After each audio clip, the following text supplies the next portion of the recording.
Good evening, sir. Good evening. How are you? I'm good.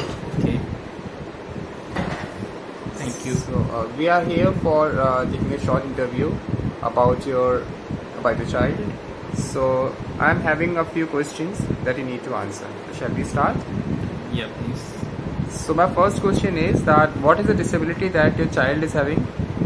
My child is having GAMT, which is called guanidinoacetate methyl transferase syndrome.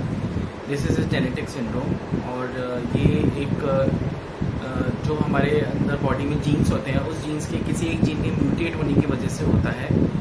और जैसे ये हमारे हमने genetic test कराए थे तो मेरी और मैंने अपनी वाइफ की दोनों टेस्ट कराते समय हमने पता लगाया कि हम दोनों के में एक क्रिएटिन नाम का जीन है जो म्यूटेट हो चुका है, तो वो हमारे में मेरे वाइफ बच्चे के में डोमिनेंट हो गया, इस वजह से उसको क्रिएटिन डेफिशिएंसी सिंड्रोम हुआ है। Okay. So is it disability from birth? Yes, this is a disability from birth, but sometimes people doesn't know about this because there is not much awareness about this within doctors itself also. काफ़ी doctors नहीं जानते, parents भी नहीं जानते और काफ़ी जगह पर बच्चों का बर्थ से जो टेस्ट होते हैं प्री नेटल टेस्ट होते हैं वो सब नहीं कराए जाते, काफ़ी डेप्थ में टेस्ट नहीं कराए जाते, इस वजह से ही पता नहीं लगाया जा सकता। Okay. Were there any complications during pregnancy or premature birth? There is no premature birth with my child. वो प्रॉपर 9 मंथ्स की प्रेगनेंसी के बाद ही बर्थ हुआ है उसका। और प्रेगनेंसी के दौरान कॉम्प्लिकेशंस में ये मैं बोलूँगा मेरी वाइफ को she has low blood haemoglobin levels and उसका बीपी की प्रॉब्लम बढ़ गई थी कुछ during the end of the pregnancy, during the last quarter of the pregnancy. और उसको उसका बॉडी का जो कॉम्प्लेक्शन है वो काफ़ी डार्क हो गया था। Okay. So have you had this disability in your family before? This disability is not there in my family for any in my wife and in my family's past generations. Okay. This means your child is the first one who's having first one who is suffering. Oh, okay. Since we are the carrier of creatine, my child is a dominant now. All right. So when you realize that he was different from others, he was not much different from others. Actually, उसने सारे milestones achieve किए थे अपने। वो अपना बैठना, गर्दन संभालना, अपना वॉक करना सब उसने टाइम टू टाइम किया। But the thing was happens when he found उसकी स्पीच नहीं आ रही है, 18 महीने का जब था ये, इसकी स्पीच नहीं आ रही थी, he has lacked his speech, तो थोड़ा रिग्रेशन फील हुआ। और बाद में कुछ महीनों बाद हमने देखा कि इससे जो शब्द बोलना सीखे थे वो भी शब्द बोलना बंद से हो गए थे। और फिर जब ये 19 या 20 महीने का या 22 महीने का था तब इसको हमने गौर किया कि ये हेड ड्रॉपिंग सीजर्स आते थे इसको, जो बहुत ही माइन्यूट होते थे और जो नेग्लिजिबल से लगते थे, क्योंकि लगता था कि बच्चों को चक्कर आ रहे हैं कि या बच्चे को गिर जाता था अपनी कमजोरी की वजह से लगता था कि कर रहे हैं इस चक्कर में। और दो head dropping seizures are very minute, आंखें पलक झपकते था बस उसमें यूँ करके पलक झपक रहा है, यूँ करके सिर हिला रहा है बस। We went to the doctor when he was 24 months old, exactly 2 years old था। The doctor said this is something serious, आपको मेदांता में दिखाना है। उसके बाद हमने मेदांता से आगे इसकी टेस्टिंग कराना चालू की। Okay, so what did you do after discovering his disability? We found this discovery when he was 2 year old and 2 year and 3 months old, means around 2.5, not 2.5, 2.25 साल की एज में हमने इसकी बीमारी का पता चला गया था। फिर हमने इसके since there is no medical treatment available in India और people are also not much aware about the treatment, doctors are also not much aware about this disease. So we have found we went to the searching about this disease from the social media and from internet also. Then we found a group in the US which is called Association of Creatine Deficiencies. That group helps us to get the proper doctor who treats such type of children in Canada, and that doctor is in Canada. Treatment is very complicated and very costly also. इसमें जो creatine आपको खाना होता है बच्चे को, और नेथिन खाना होता है, और साथ में सीजर्स की दवाइयाँ भी लेनी होती हैं. अभी मेरा बच्चा अराउंड सीजर्स की जब स्टार्ट किया था सब चीज़ें, तो अराउंड 25 से 30 दवाइयाँ रोज़ाना की खाता था. पर डे 25 to 30 मेडिसिन खाता था. और इसके जो इस दवाइयों की वजह से मेरे बच्चों को गैस्ट्रिक इश्यूज़ भी रहते हैं, क्योंकि इस बीमारी में गैस्ट्रिक इश्यूज़ आते ही हैं बच्चों को, और मसल टोन लो हो जाती है, और आपके सीजर्स की प्रॉब्लम की वजह से मेंटल रिटार्डेशन होने की संभावना होती है अगर ट्रीटमेंट नहीं किया जाए तो. Okay, yeah, you were telling me before that there are only two children there in India who are suffering from the same disability, right? Yeah, we found that कि since हमें जो एसोसिएशन है, जो हमने ज्वाइन करी थी US की association, that association told me that there are only 2 children in India which are having such disease. Maybe my first child was the second one. The first child is in Ahmedabad, and that child is now 7 years old. And that child is also having the same disease and the same symptom. So there might be possible that the other person who is having the same disability or might not get diagnosed. Exactly. Might not get diagnosed because India people have so much of belief that we will have another child, or let this child is lacking of awareness also. Not lucky enough to live properly. Also, तो लोग जो India में जो लोगों का custom follow करते हैं कि इसको पूजा पाठ सही करना या इन सब चीज़ों को फॉलो करते रहना, तो वो लोग अपने चीज़ों को डायग्नोस नहीं कराते डॉक्टर से प्रॉपर. इस चक्कर में इंडिया में डायग्नोसिस की रेट भी कम है. Does he go to school? Yes, he started schooling now. Since last 4 months he started school. He is now 5 years old. He started school just last 3 or 4 months now, and he enjoys his school much. But he from the learning aspect, in comparison to the other child, he lags much behind. Okay. So which type of school is enrolled to? Like, is it an inclusive one or the special one? Since he is 5 years old now, and he's lacking behind so many other things, and he's non-verbal also. वो अभी तक बोलता भी नहीं है. तो हमने इसको अभी किसी स्पेशल स्कूल या इंक्लूसिव स्कूल में तो नहीं डाला था, एक नॉर्मल स्कूल में डाला था, ताकि उसको एक एनवायरनमेंट मिले बच्चों के संग रहने का, और कुछ एक जो होम एनवायरनमेंट से थोड़ा बाहर जाके सीखे, चीज़ों को देखे समझे, थोड़ा सा जो इसकी एंग्जाइटी लेवल है बाहर जाने की, बाहर के लोगों से मिलने की, वो कम करने के लिए इसको स्कूल में डाला हमने, ताकि थोड़ा वर्बल भी होना चालू हो शायद. और besides going to school, he also attends so many other therapies like speech therapy, language therapy, sports therapy, and occupational therapy. All right. And what about do you know about his hobbies? Have you observed? Hobbies. What does he like much? What does he like much? He like much music to listen. Listening music is I believe is his hobby. What about drawing, painting? As he started drawing these last 4 months on, so we can't say whether that is his hobby or not. But music is. There must be something that he likes much, like the skating one. Some children like skating, and some children like to draw something. Yeah, his hobby is he attends sports therapy, and he like to play match, and he learns skating as well. He learns other sports like bat and ball and football, cycling. He loves cycling as well.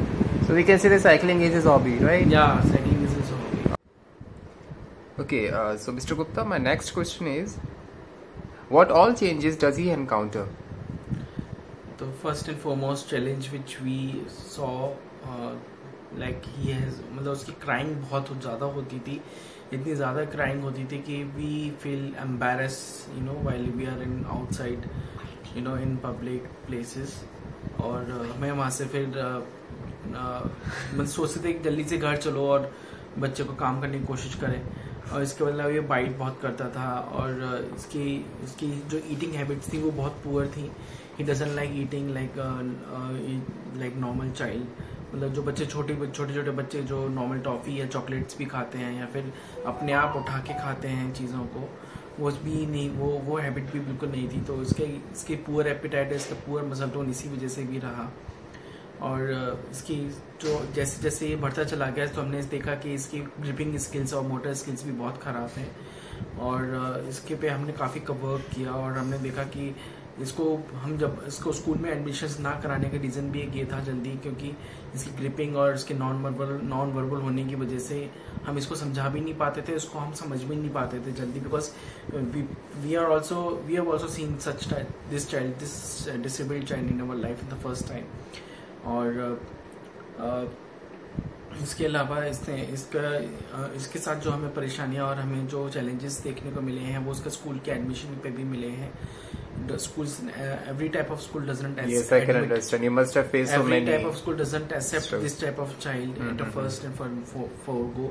और उसमें क्या होता है कि school वाले पहले 10 questions करते हैं। 10 क्वेश्चंस में भी पहले बच्चों का डेमो, बच्चे को देखना चाहते हैं, बच्चे के कैपेबिलिटी को समझना चाहते हैं। वो भी ये कहते हैं कि अगर हम आपके बच्चे को कुछ एग्जाम तो दे नहीं सकता, आपका बच्चा बोल सकता नहीं, हम आपके बच्चों को किस हिसाब से, किस बेसिस पे हम क्लास कंटिन्यू करें या किस बेसिस को हम नेक्स्ट क्लास में डालेंगे इसको, हमें कोई सर्टिफिकेट हम आपके बच्चे को दे नहीं सकते। आपका बच्चा बस स्क्रीमिंग करता है या फिर बच्चा आपका बस हमिंग करता है और एक्साइटेड हो जाता है, कभी कभी एक्सेसिव लाफिंग करता है। He may bite others also. He may bite others also. उसकी अपने आप खाना खाने की हैबिट भी नहीं थी, मतलब बाई स्पून से अपने आप खाना खाए, mouth hand to mouth coordination तो था बट उसकी अपने आप खाना खाने की हैबिट नहीं थी। तो these all the challenges we still face these challenges with him, because हमें आज तक उसको even for his washroom practice also भी हमने कराई है इसमें, और for that also we face much challenge. While for washroom also he faced constipation multiple times and we have to go to hospitals also to get him relief. Oh. So painful. Even with these challenges, people are accepting.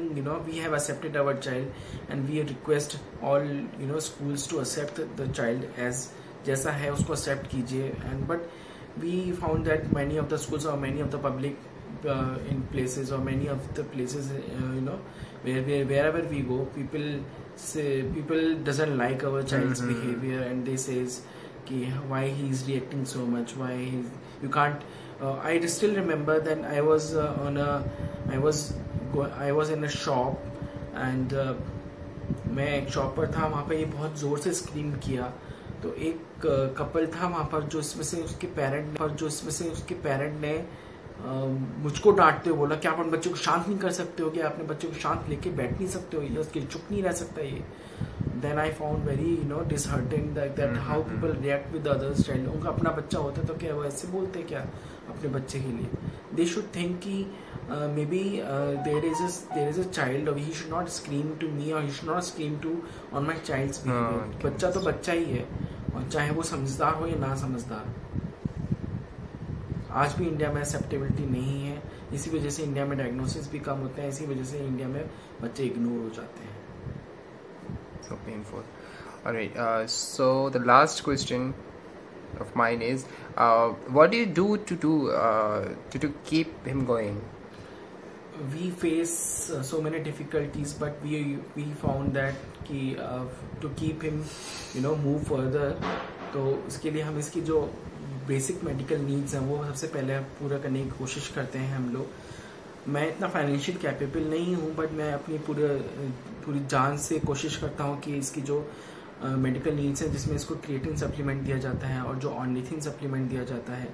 Ornithine supplement जो एक बड़ा, वो मैं foreign से मंगाता हूँ, और ornithine supplement is a big challenge in India because it does not found in India. During Covid environment also हमें Covid ornithine में नहीं मिला, और ऑर्निथिन हमें कोविड के दौरान नहीं मिला हमें। और इस ऑर्निथिन को मंगाने के लिए हमने यूएस में काफ़ी रिक्वेस्ट करी थी, तब यूएस से आया था। 22,000 रुपीज़ पर केजी है ये, 22,000 रुपये पर किलो ऑर्निथिन, और जिसमें मेरे बच्चे को अराउंड 9 किलो या 10 किलो की रिक्वायरमेंट पर ईयर है। और ये फिर हमने कोशिश करके हमें एक ऑस्ट्रेलिया में एक हेल्प मिली थी हमें, जो हमें बंदा भेज रहा है ये ऑर्निथिन अभी प्रेजेंट में, जहाँ से हमें मिलता है अराउंड 8 या 9 हज़ार रुपये पर किलो के हिसाब से मिल जाता है हमें।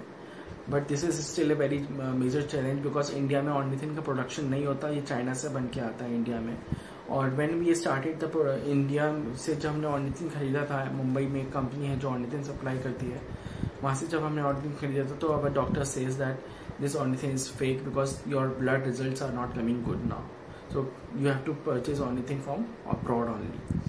The second major challenge, the second thing which we should keep on for his health checkup, regular health checkup, जिसमें हमें इसका ECG, कार्डियोग्राम और इसका रेटिना चेकअप और LFT KFT हमें बार बार कराना पड़ता है. बिकॉज जब ये क्रिएटिन सप्लीमेंट लेता है तो ये क्रिएटिन सप्लीमेंट ओरली लेने से इन ऑर्गन्स पे भी इफेक्ट पड़ सकता है. The second thing is this. And the third thing is the huge cost involved in the cost. तो जिसकी वजह से मैं कोशिश करता हूँ, since I am not that much financially capable, तो मेरी हमेशा कोशिश ये रहती है कि मैं इसकी हेल्थ पे कोई कॉम्प्रोमाइज़ नहीं करूँ. इसलिए मैंने इम्पैक्ट गुरु फाउंडेशन से अपने बच्चे के लिए फंड रेजिंग चालू किया. और they are helping me by sending my messages to the different locations and different people so that I can get some money. Do you think is it really helpful for you? Yeah, it helps a lot, but जब तक उसमें मैं उस funds को use करता हूँ बच्चे की दवाई को, बच्चे की थेरेपी की पर्पज से, बिकॉज मेरे को थेरेपी कंटिन्यूसली करानी ही पड़ेगी और दवाइयाँ भी कंटिन्यूसली चलेंगी. ये जो दवाइयाँ हैं इसका कोई परमानेंट ट्रीटमेंट तो नहीं है. Yeah, so my next question is, what are his achievements so far? मेरे बच्चों को साइकिल चलाना बहुत पसंद है, उसको साइकिल चलाने का बहुत शौक है. और जब से उसने साइकिल चलाना सीखी है, he enjoys his cycle riding cycle. और फिर जब हमने उसको स्कूल ज्वाइन कराया तो उसने देखा कि उसके साथ के जो स्कूल के पीयर्स हैं उसके, वो भी साइकिल से जाते हैं. तो ही जो seeing this his love with the cycle riding, तो एक स्कूल में ही इसके स्कूल वालों ने अप्रिशिएट करके इसको साइकिल कंपटीशन से कराया था अपने. और इसके बाद फिर स्कूल वालों की तरफ से ही इसको 2 बार अप्रिसिएशन मिल चुका है, सर्टिफिकेट मिल चुका है cycle swiftly. And even with this disability he has achieved a very good way of handling himself with the cycle and riding swiftly with his peers. Okay, means in future also you have planned to in future also I have planned to let him go to in any type of sports which he likes, but if he likes cycling then we will definitely take him to further. Yeah, as you were saying sports. That you have discussed, you have like you have mentioned over here that he has achieved 2-3 certificates there in the school level. Definitely we will you should carry on his caliber. That's great.